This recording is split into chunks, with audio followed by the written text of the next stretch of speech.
Hello everyone, welcome back with our new series of Sociology Optional for UPSC and HCS. Today we will discuss about introductory part of Sociology Optional which is directly oriented to our UPSC syllabus and HCS syllabus. आज हम देखेंगे कि हमारा जो UPSC और HCS में जो syllabus होता है ऑप्शनल, जो हमारा सोशियोलॉजी ऑप्शनल वाले हैं उनके लिए हम ये सीरीज़ लेके आए। जैसे कि आप देख पा रहे हैं स्क्रीन में, free sociology series for UPSC and HCS. इसका मतलब ये है कि हम जो यहाँ पे इस सीरीज़ को लेके आए हैं, इस सीरीज़ में आप लोगों का सारा सिलेबस, हम सोशियोलॉजी से रिलेटेड सारा सिलेबस को हम कवर करेंगे। यहाँ पे हम सारे की कॉन्सेप्ट्स को देखेंगे, फुल सिलेबस को देखेंगे और ये जो सीरीज़ रहेगी ये फुल ऑप्शनल ओरिएंटेड रहेगी। ठीक है, तो इसमें हम देखेंगे इसी चैनल पे, यूट्यूब चैनल पे हम इस सीरीज़ को फ्री ऑफ कॉस्ट आपके लिए लेके आए हैं। तो आप इस चैनल के साथ बने रहिए और अपने सिलेबस को कवर कीजिए। इसी के साथ हम आप लोगों को बताएंगे कि जो आंसर राइटिंग जो हम ऑप्शनल में करते हैं वो हम कैसे करें, और हम जिस चैप्टर को हम कवर करते जाएंगे उसमें हम प्रीवियस ईयर क्वेश्चन पेपर भी हम वहाँ पे डिस्कस करेंगे। ओके, जैसा कि मैंने बताया कि ये जो सेशन रहेगा ये introductory part of sociology optional रहेगा। अब हम देखते हैं कि हमारे जो यूपीएससी में जो ऑप्शनल के जो पेपर होते हैं वो दो पेपर होते हैं, पेपर 1 एंड पेपर 2। पेपर 1 के लिए अलग सिलेबस है, पेपर 2 के लिए अलग है। Paper 2 specially for Indian society. Okay, तो इसमें हम देख पाएंगे कि हम कैसे इस सिलेबस को, पहले हम सिलेबस को जानते हैं, ठीक है, उसके बाद हम देखते हैं। सबसे पहले हम थोड़ा सा डिस्कशन कर लेते हैं कि जो हमारे ऑप्शनल होते हैं, जो हमारा ऑप्शनल है उसमें हमारे दो पेपर होते हैं, ठीक है, पेपर 1 एंड पेपर 2। दो पेपर हमारे होते हैं। इसका सिलेबस और इसके सिलेबस के दोनों सिलेबस को हम यहाँ पे कवर करेंगे, ठीक है, कवर करेंगे पूरे सिलेबस को। उसके साथ में हम देखेंगे आंसर राइटिंग, आंसर राइटिंग, ठीक है, आंसर राइटिंग कैसे करें और उसका, और साथ में हम उसके पीवाईक्यूज देखेंगे। ठीक है, सबसे पहले हम देखते हैं कि हमारा जो सिलेबस है यूपीएससी से रिलेटेड और एचसीएस से रिलेटेड, उसमें हम कैसे उससे सबसे पहले हम फेमिलियर होते हैं। ठीक है, let us get familiar with the course and syllabus.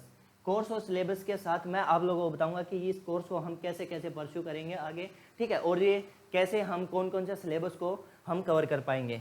Specially अगर जो बच्चे नेट की तैयारी कर रहे हैं वो भी इस सीरीज को फॉलो कर सकते हैं, क्योंकि यहाँ पे क्या होता है कि हमारे सारे की कॉन्सेप्ट और डेप्थ नॉलेज को हम यहाँ पे ग्रेस्प कर पाएंगे। ठीक है, सबसे पहले हम देखते हैं पेपर 1 के लिए हम डिस्कस करते हैं। पेपर 1 का अगर हम डिस्कस करें, ठीक है, पेपर 1 का अगर डिस्कस करें तो सबसे पहले हमारा क्या होता है, फंडामेंटल्स ऑफ सोशियोलॉजी।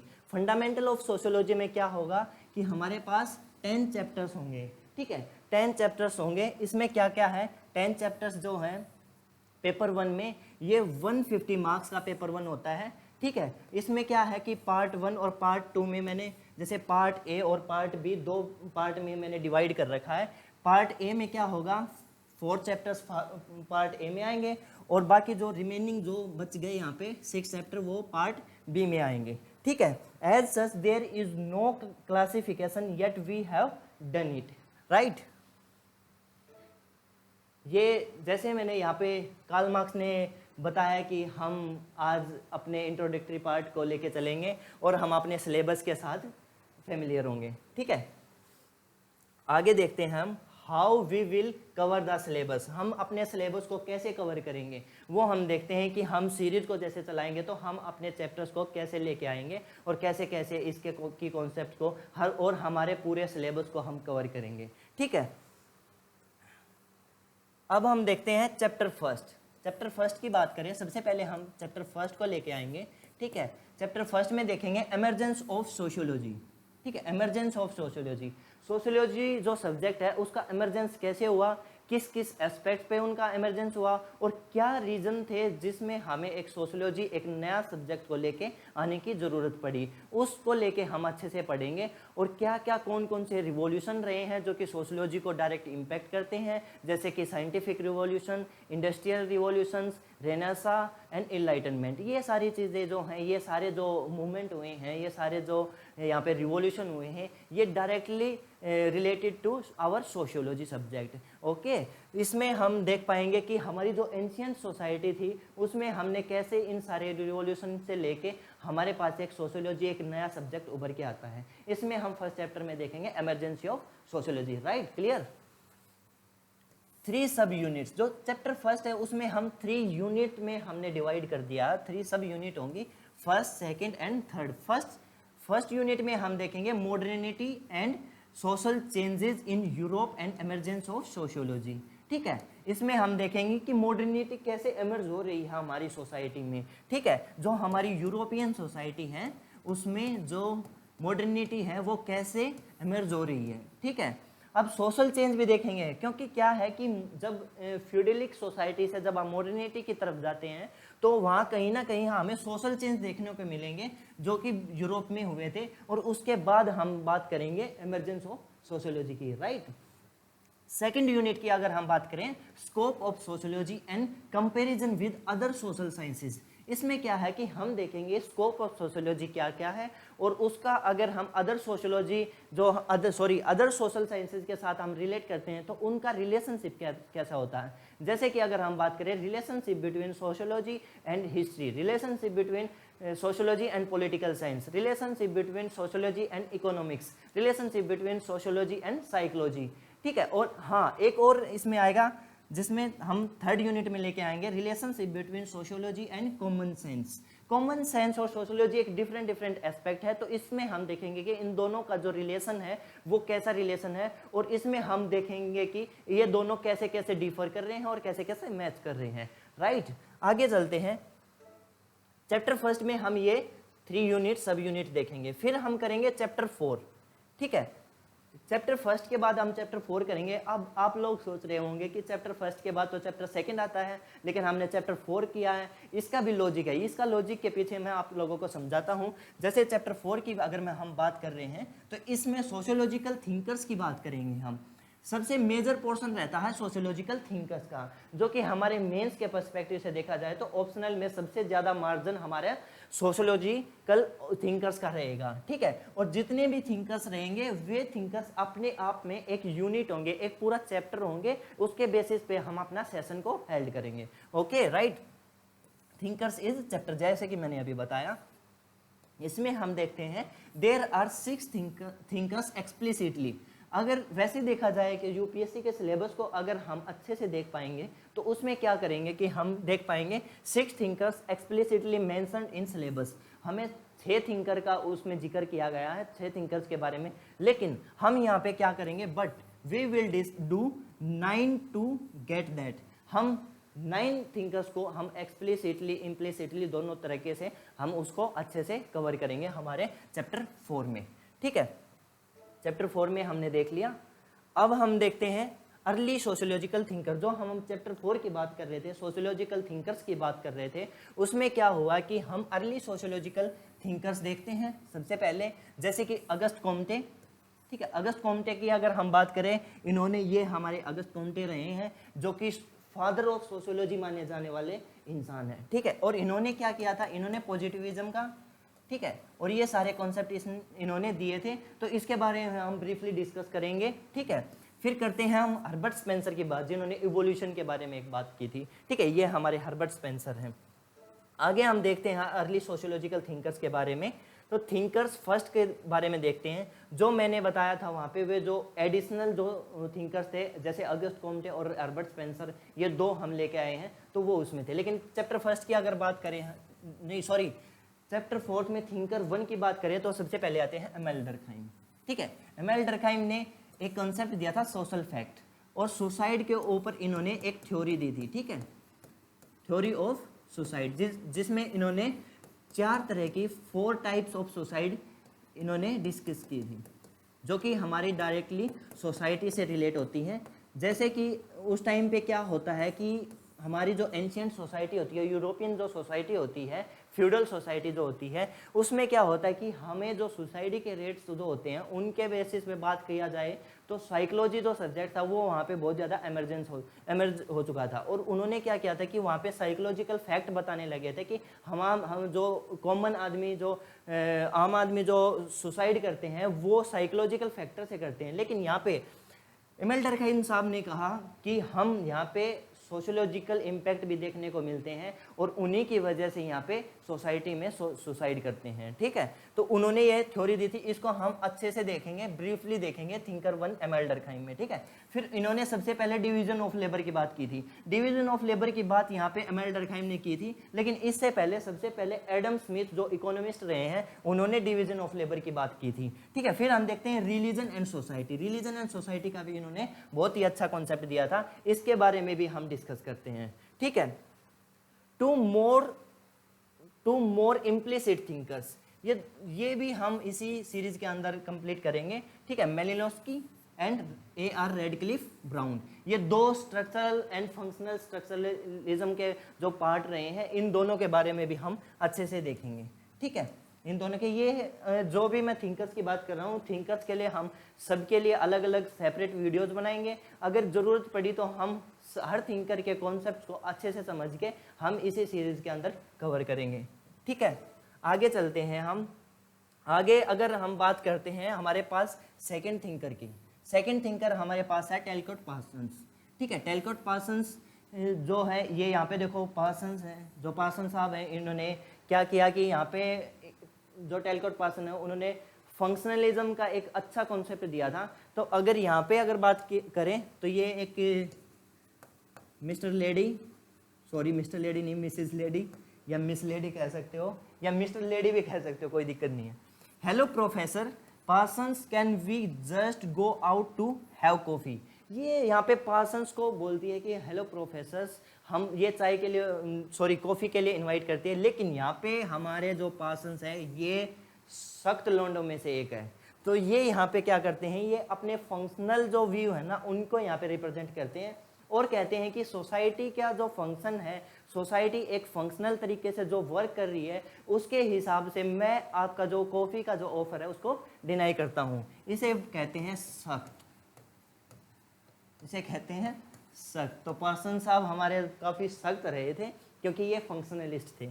ठीक है, सोशल सिस्टम की ये बात करते हैं यहाँ पे। ठीक है, पैटर्न वेरिएबल्स की बात करते हैं। ठीक है, तो इसी के साथ हम टेलकोट पार्सन में ये सारे कॉन्सेप्ट्स देखेंगे इनके। ठीक है, थिंकर्स 3 की बात करते हैं। अब 3 की रॉबर्ट के मर्टन। इसको सिंपल अगर इंडियन बनाया जाए तो राजकुमार मर्टन बोल देता हूं मैं कई बार, लेकिन इसका रॉबर्ट के मर्टन होगा। ठीक है, ये रॉबर्ट के मर्टन है। तो मर्टन ने क्या किया था, मर्टन ने लेटेंट और मैनिफेस्ट फंक्शंस की बात की थी। अब हम इसमें देखेंगे latent function, what is latent functions and what is manifest functions, ये हम देखेंगे। ठीक है, रेफरेंस ग्रुप थ्योरी इन्होंने दी थी, कन्फर्मिटी एंड डेविएंस के ऊपर इन्होंने बात की थी। ठीक है, एक इन्होंने मिडल रेंज थ्योरी दी थी। ठीक है, मिडल रेंज थ्योरी दी थी आर.के. मर्टन ने, जो कि यहाँ पे क्रिटिसिज्म भी करते हैं। ठीक है, 4th थिंकर हमारे कार्ल मार्क्स आ जाते हैं, जो कि मोस्टली जितने भी हैं उनके ये फेवरेट होते हैं। इनके बारे में हम हिस्टोरिकल बैकग्राउंड भी देखेंगे। जब हम कार्ल मार्क्स के हिस्टोरिकल बैकग्राउंड की जब हम बात करेंगे तो आप लोग इनके फैन हो जाओगे और आप लोगों को लगेगा कि ये हमारे एक फेवरेट थिंकर्स हैं। ठीक है, इसी में इन्होंने हिस्टोरिकल मटेरियलिज्म की बात की थी, मोड ऑफ प्रोडक्शन की बात की थी और क्लास स्ट्रगल की बात की थी। जब वहाँ पे कैपिटलिज्म आ गया था, जब कैपिटलिज्म एमर्ज हुआ था तो वहाँ पे क्या है कि क्लास स्ट्रगल हुआ था। क्लास स्ट्रगल की बात इन्होंने कैपिटलिज्म से रिलेट करके इन्होंने बहुत अच्छे से, एलियनेशन की बात की थी इन्होंने। एलियनेशन कॉन्सेप्ट दिया था कि लोग जो है ना वो काम कर करके या जहाँ पे क्रिएटिविटी नहीं होती वो खुद ही एलियन हो जाते हैं खुद के। जैसे कि अगर हम बात करें जॉब की बात करें तो जैसे कलर की जो जॉब होती हैं, कलर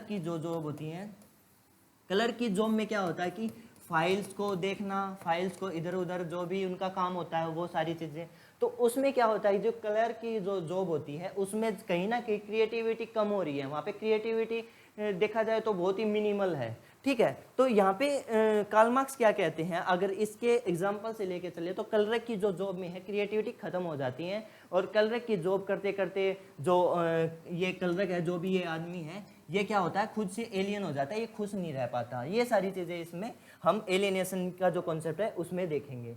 ठीक है। नेक्स्ट थिंकर हम देख रहे हैं मैक्स वेबर। ठीक है, यहाँ पे हम मैक्स वेबर को देखेंगे। ठीक है, मैक्स वेबर को देखेंगे। ठीक है, मैक्स वेबर के बारे में बात करेंगे। तो क्या है कि ये मैंने इसको थोड़ा सा डिज़ाइन बना दिया इसका। मैक्स वेबर जो है वे आइडियल टाइप की बात करते हैं, आइडियल टाइप यहाँ पे लेके आते हैं। ठीक है, सोशल एक्शन की बात करते हैं, अथॉरिटी, ब्यूरोक्रेसी, इनकी बात करते हैं, व्हाट इज अथॉरिटी, ठीक है, व्हाट इज पावर, इन सारे कॉन्सेप्ट के बारे में भी मैक्स वेबर बात करते हैं। और ब्यूरोक्रेसी के भी एक अच्छी से इन्होंने काफ़ी ब्रीफली इन्होंने ब्यूरोक्रेसी के बारे में डिस्कस की है। Protestant ethics and spirit of capitalism, जो इनकी बुक भी रही है। ठीक है, इसने इनके ये एक बुक लिखी है और इसमें इन्होंने Protestant ethics and spirit of capitalism का एक बहुत ही अच्छा इन्होंने कॉन्सेप्ट दिया है। इसको भी हम इसी सीरीज में हम सीखेंगे। फिर आते हैं हमारे six thinker, George Herbert Mead, GH Mead.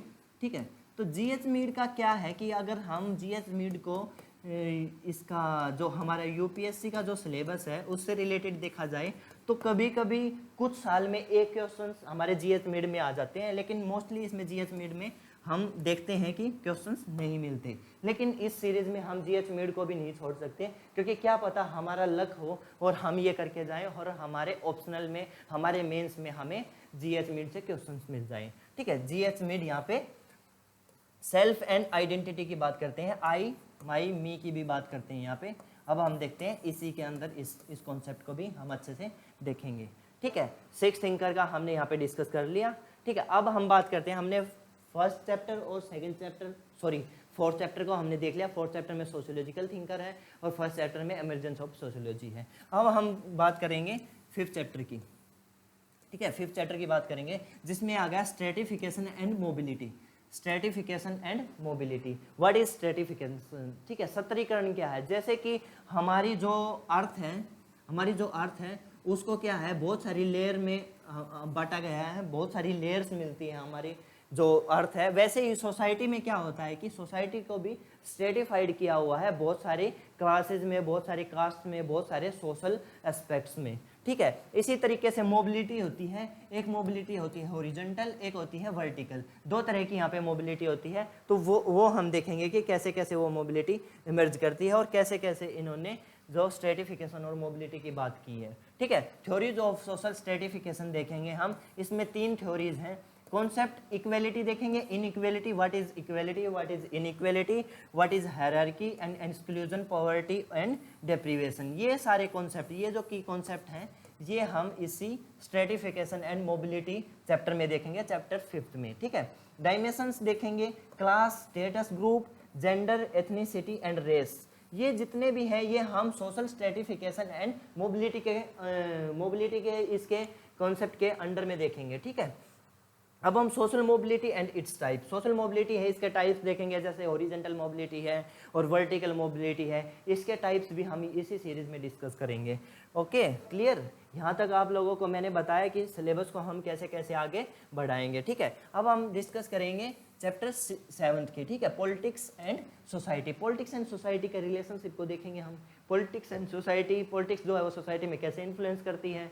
ठीक है, इन दोनों का अगर हम देखें, इन दोनों को करेंगे। Sociological theories of power, power के रिस्पेक्ट में सोशियोलॉजिकल थ्योरीज देखेंगे।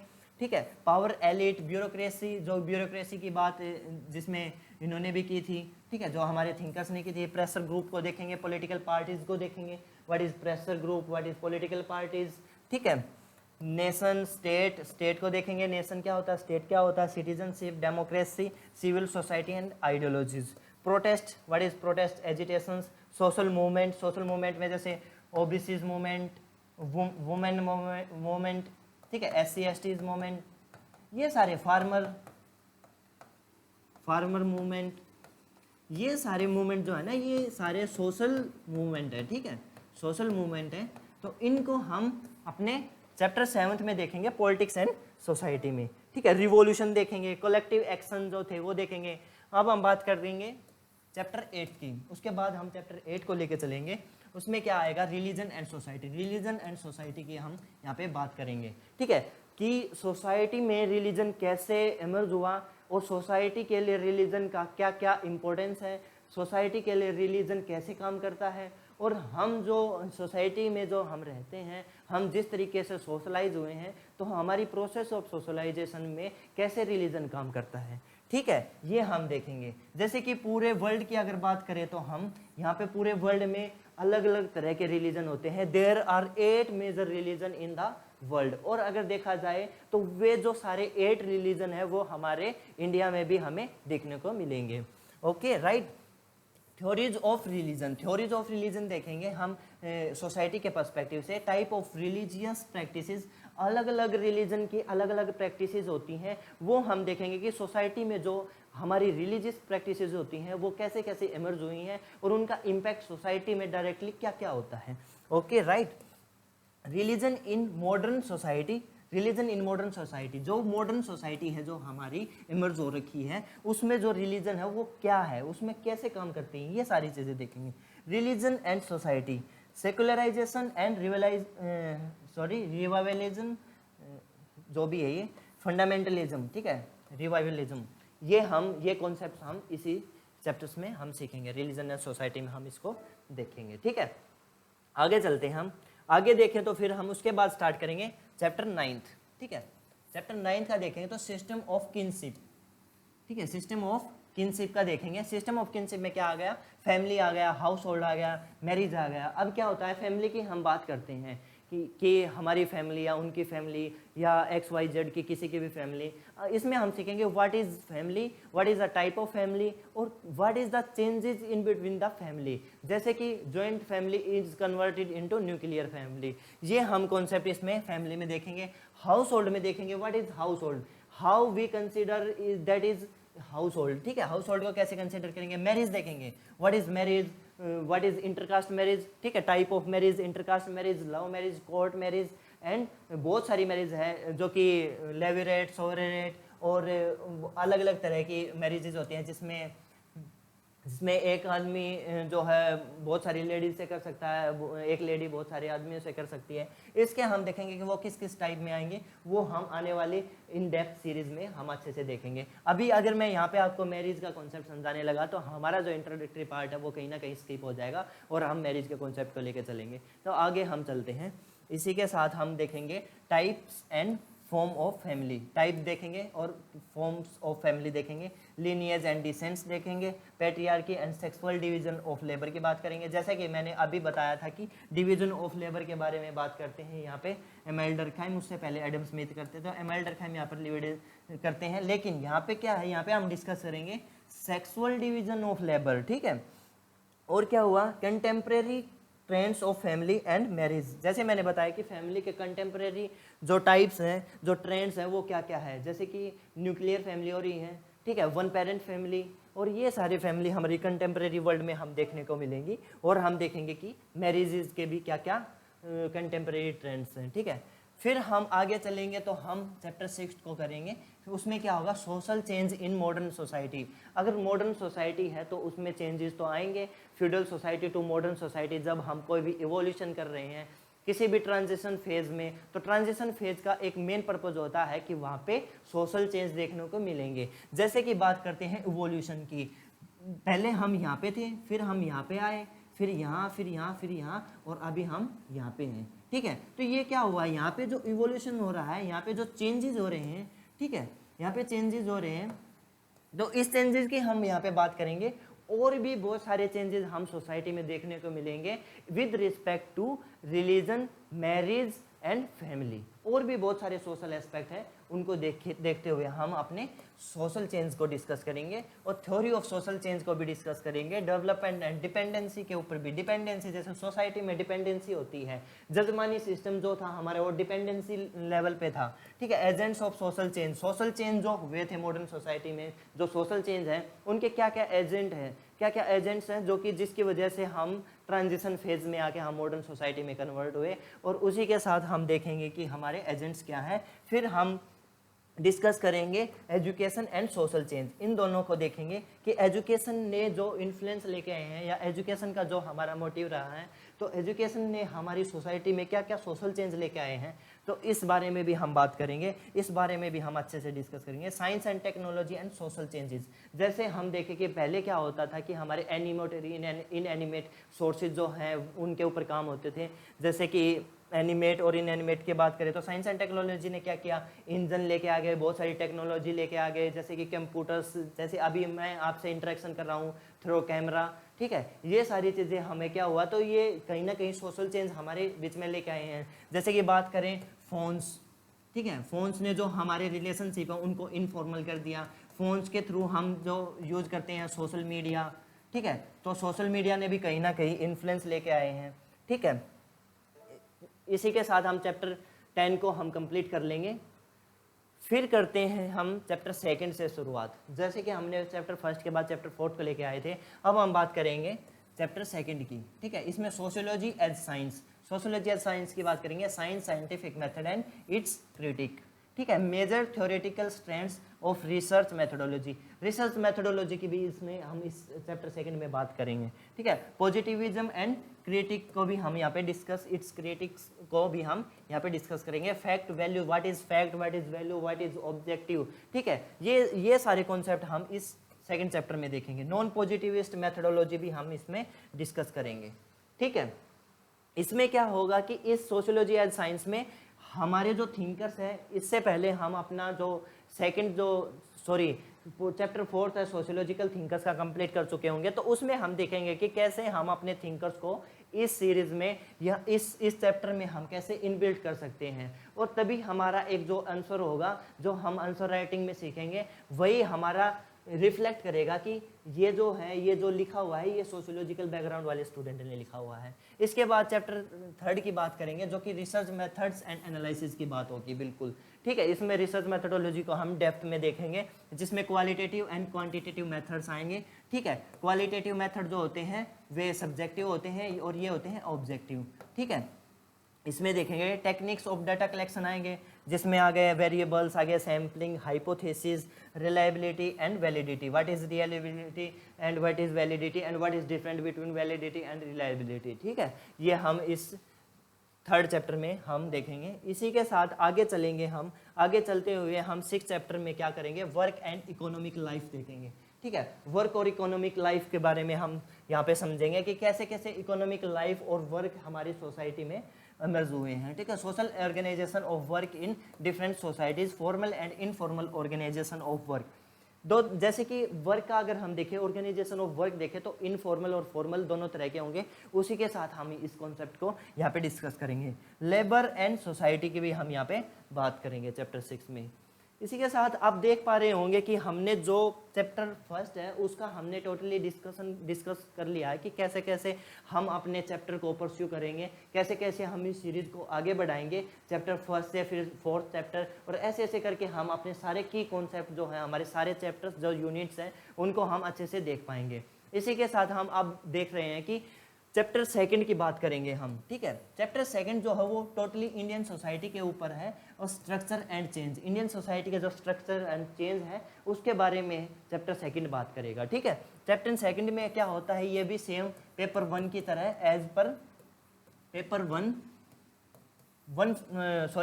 250 मार्क्स का होगा। इसमें 3 यूनिट्स और 3 थीम्स हम यहाँ पे डिस्कस करेंगे। थीम 1 होगी हमारी introduction to Indian society, Indian society का इंट्रोडक्शन, एंड थीम 2 होगा structure of Indian society, Indian society का स्ट्रक्चर कैसा है, इंडियन सोसाइटी का सारी चीज़ें, इसमें हम इंडियन सोशियोलॉजिकल थिंकर्स की भी बात करेंगे, ठीक है। थिंकर्स की बात करेंगे, जिसमें क्या जैसे कि जीएस घुरिये, ठीक है, जीएस घुरिये की बात करेंगे, एमएन श्रीनिवास की बात करेंगे, आंद्रे बेते की बात करेंगे, इन सब की हम यहाँ पे बात करेंगे। थीम 3 में हम देखेंगे social changes in modern society, Indian society में सोशल चेंज कैसे कैसे एमर्ज हुए हैं, ठीक है। जैसे कि आप अपनी इंडियन सोसाइटी में देख पा रहे होंगे कि बहुत सारे सोशल चेंजेस चलते आ रहे हैं। अभी भी ये जो सोशल चेंजेस की जो हमारी मॉडर्न सोसाइटी की जो प्रोसेस है वो ग्रेजुअल चल ही रही है और वो चलती ही रहेगी, क्योंकि टेक्नोलॉजी एमर्ज हो गई और बहुत सारे एजेंट्स हैं सोशल चेंज के जो कि हम देखेंगे। अगर थीम 1 की बात करें हम, तो इंट्रोड्यूसिंग इन इंडियन सोसाइटी का इंट्रोड्यूसिंग करेंगे, तो perspective about Indian society, text book perspective और इंडोलॉजिकल, ठीक है। इंडोलॉजिकल जो पर्सपेक्टिव है उसमें क्या होता है कि हम जो भी सोसाइटी को या किसी भी सोशल एस्पेक्ट को अगर हम बात करेंगे तो वह हम इंडियन या फिर किसी टेक्स्ट या फिर किसी एंशियंट टेक्स्ट को स्टडी करके हम उसके ऊपर बात करेंगे, वो हमारे इंडोलॉजिकल पर्सपेक्टिव में आएंगे, ठीक है। यहाँ पे हम इरावती कर्वे की बात करेंगे, ठीक है। स्ट्रक्चरल फंक्शनलिज्म की बात करेंगे, मार्क्सिस्ट सोशियोलॉजी की बात करेंगे इंडियन सोसाइटी के पर्सपेक्टिव से। Impact of colonial rule of Indian society, जो कॉलोनियल रूल था हमारा, जब ब्रिटिश राज जो हुआ था, ब्रिटिश का जो टाइम पीरियड था, उसका हमारी इंडियन सोसाइटी पे क्या क्या इम्पैक्ट पड़े थे, वो चीज़ें, वो कॉन्सेप्ट हम यहाँ पे समझेंगे। उसमें क्या होता है कि social background of Indian nationalism, modernisation of Indian tradition, ठीक है, protest movements during the colonial period, social reforms भी हम यहाँ पे इसी थीम में देखेंगे, ठीक है। थीम 2 की अगर हम बात करें, स्ट्रक्चर ऑफ, अब हम यहाँ पे देखेंगे स्ट्रक्चर। जैसे कि क्या होता है कि हम देखते हैं किसी भी एक एस्पेक्ट की बात करें तो हम सोचते हैं कि उसका स्ट्रक्चर कैसा होगा, ठीक है। इसी तरह से हम जो हमारी पूरी इंडियन सोसाइटी है उसका हम पूरा एक स्ट्रक्चर देखेंगे, उसका एक ढांचा देखेंगे कि उसको कैसे कैसे बना, उसमें क्या क्या एस्पेक्ट है, क्या क्या एजेंट्स हैं जो फंक्शनल तरीके से काम करते हैं, डिसफंक्शनल तरीके से काम करते हैं, और वे सारे कॉन्सेप्ट हम इस थीम में हम देखेंगे। जैसे कि rural and agrarian social structure, ठीक है, रूरल और एग्रेरियन सोशल स्ट्रक्चर देखेंगे।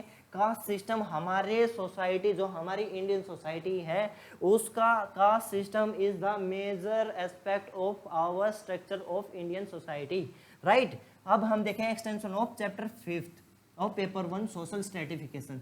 जो यहाँ पे हम कास्ट सिस्टम की बात करेंगे, ये जो है पेपर जो फर्स्ट है उसके जो 5th चैप्टर है सोशल स्ट्रेटिफिकेशन, उसका कहीं ना कहीं हमें एक्सटेंशन देखने को मिलेगा। अगर हम बात करें तो पेपर 2 जो है वो पूरा ही टोटली डिपेंडेबल बोलेंगे हम पेपर 1 में, अगर हम थिंकर्स को हटा दें तो, ठीक है। पेपर 1 के बाद हम बहुत ही ईजिली से इसको कर पाएंगे। जैसे ट्राइब्स की बात करेंगे, social classes in India, extension of paper 5 of chapter 5 of paper 1 social stratification, ठीक है। यहाँ पे हम कहीं ना कहीं इस पेपर 2 को पेपर 1 का एक्सटेंशन देखने को मिलेगा बहुत सारे चैप्टर्स में, ठीक है। सिस्टम ऑफ किनशिप की भी बात करेंगे, जो कि 9 चैप्टर हमारा पेपर 1 का था, सिस्टम ऑफ किनशिप, ठीक है, इसका एक्सटेंशन इसको देखने को मिलेंगे। रिलीजन इन इंडियन सोसाइटी, ये 8 चैप्टर का एक्सटेंशन मिलेगा, जो कि रिलीजन एंड सोसाइटी था। थीम 3 की अगर हम बात करें, फिर हम चलते हैं theme 3 social changes in Indian society. Social changes की बात हम करेंगे। पॉलिटिक्स एंड सोसाइटी की बात करेंगे। We will discuss about extension of paper 1 का, इसके पर्सपेक्टिव से पॉलिटिकल सोसाइटी में हम देखेंगे। जैसे यहाँ पे मैंने बताया कि चैप्टर 7 में जो है पेपर 1, इसमें पॉलिटिक्स एंड सोसाइटी का है, सोशल मूवमेंट का देखेंगे इस एक्सटेंशन में, ठीक है। और यहाँ पे इंडस्ट्रियलाइजेशन एंड अर्बनाइजेशन देखेंगे पेपर 1 का जो एक्सटेंशन है।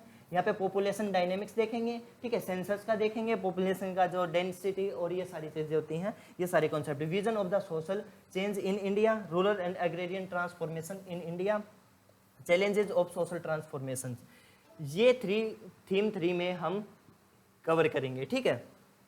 अब मैंने आप लोगों को क्या बताया कि पेपर 1 और पेपर 2 में क्या क्या हम डिस्कस करेंगे, और पेपर 1 और पेपर 2 को हमने ब्रीफली एक इंट्रोडक्टरी पार्ट में डिवाइड करके अच्छे से हमने उस सिलेबस को अच्छे से समझ लिया है। और अब हमने क्या ऑब्जर्व किया है, ठीक है, पेपर 1 को लेके और पेपर 2 को लेके हमने ऑब्जर्व क्या किया है कि हम कैसे इसको कवर करेंगे और कौन कौन से चैप्टर किस किस कॉन्सेप्ट्स के ऊपर बात करेंगे। जैसे कि there are hardly 4-5 chapters in paper 2 that are separate different, ठीक है। इसमें क्या है कि जो पेपर 2 है हमारा इंडियन सोसाइटी का, ठीक है, इंडियन सोसाइटी का जो हमारा पेपर 2 है उसमें 4 से 5 जो चैप्टर्स हैं वही डिफरेंट मिलेंगे हमें, ठीक है, वही डिफरेंट होंगे, अदरवाइज तो वे हमें एकदम हम उनको कंसिडर या फिर उनके रिलेशनशिप को देखने को मिलेंगे, ठीक है, वे कहीं ना कहीं अपने एक दूसरे पर अटैच होंगे, ठीक है। Rest chapters are extension of paper 1, जितने भी जो 3, 4 या 5 चैप्टर्स के बजाय जितने भी चैप्टर्स हो गए वे चैप्टर्स जो है ना पेपर 1 के जो हमारे क्या हुए कि वो पेपर 1 के एक्सटेंशन मिलेंगे, ठीक है। Due to high overlap between paper 1 and paper 2, linking should be made to achieve a score of round 300 and more, ठीक है। अगर हमने 300 एंड मोर पेपर में अगर हमने ऑप्शनल में अगर स्कोर करना है तो क्या होगा कि पेपर 1 और पेपर 2 को हम कहीं ना कहीं इन दोनों को लिंक करेंगे, ठीक है। उन कॉन्सेप्ट को जब हम लिंक करेंगे ना तभी हमें हमारा जो आंसर होगा वो एक सोशल एस्पेक्ट दिखेगा और उसमें हमें पता चलेगा ये एक सोशोलॉजिकल बैकग्राउंड से रहा है स्टूडेंट, ठीक है। नहीं तो अदरवाइज हम इसको लिंक नहीं करेंगे। और थिंकर्स की अगर हम बात नहीं करेंगे तो इंडियन सोसाइटी के जैसे GS1 मेंस में जो GS1 होता है उसमें क्या होता है, इंडियन सोसाइटी का पोर्शन आता है, ठीक है, 60 मार्क्स के अप्रोक्स उसका पोर्शन रहता है। तो उसमें क्या होता है, इंडियन सोसाइटी में हम इंडियन सोसाइटी की बात करेंगे, लेकिन यहाँ पे हम डिफरेंट अपने आंसर को ऐसे बनाएंगे क्योंकि हम सोशोलॉजिकल बैकग्राउंड से हमारा ऑप्शनल है, तो वहाँ पे हम थिंकर्स और इन दोनों सब्जेक्ट्स को, दोनों पेपर्स को हम इंटरलिंक करेंगे, ठीक है। अब हम आगे चलते हैं। Everything is common sensical and journal, ठीक है, everything is common sensical and journal. हम PYQ हमारे ऑलमोस्ट सिलेबस PYQ से यहाँ पे कवर हो जाएगा। इसी के साथ हम let us resume the lecture. अब हम इसी पूरे इंट्रोडक्टरी सेशन को, जैसे कि मैंने बताया कि हम कैसे कैसे चैप्टर्स को लेके चलेंगे और हम UPSC के लिए जो हमारा ऑप्शनल सब्जेक्ट रहता है सोशियोलॉजी, उसके सिलेबस को हम कैसे कवर करेंगे, full coverage of the sociology optional, ठीक है, इसमें हम देखेंगे। तो हम नेक्स्ट वीडियो में जब हम बात करेंगे तो हम इमरजेंस ऑफ सोशियोलॉजी जो हमारा लेसन 1 रहेगा, चैप्टर 1 रहेगा, उसके बारे में हम बात करेंगे। इसी के साथ आप अपना जो सोशियोलॉजी ऑप्शनल है इसी सीरीज के साथ आप कंप्लीटली कवर कर सकते हो और हमारे साथ सीख सकते हो कि आंसर राइटिंग का आप हमारे साथ सीख सकते हो, ठीक है, आंसर राइटिंग। और फिर भी अगर आपके माइंड में अगर कोई भी अगर डाउट आ रहा है, कोई भी क्वेरी आ रही है इस चीज़ को लेके, इस सीरीज को लेके, तो आप मेरे पास या हमारे पास मेल कर सकते हो। मैं मेल यहाँ पे मेंशन कर देता हूँ, ठीक है, GS रिसर्च इंस्टीट्यूट 2023@gmail.com। और इसके अलावा हम इस सीरीज को इसी में परस्यू करेंगे। Let's subscribe and share our channel ताकि आप लोगों को इसके बेनिफिट मिले और लोगों को भी इसके बेनिफिट मिले। और आइए आप हमारे साथ इस सीरीज़ के साथ बने रहिए और अपने सोशियोलॉजिकल सिलेबस को और अपने जो दिमाग को सोशियोलॉजिकल इमेजिनेशन पे एक पीक पे लेके चलो, ठीक है। इसी के साथ मैं आज इस लेक्चर को बाइंड अप करता हूँ। फिर कल मिलते हैं इसी चैप्टर के एक्सटेंशन पार्ट के साथ। हम स्टार्ट करेंगे emergence of sociology. Thank you so much, बने रहिए, सीखते रहिए।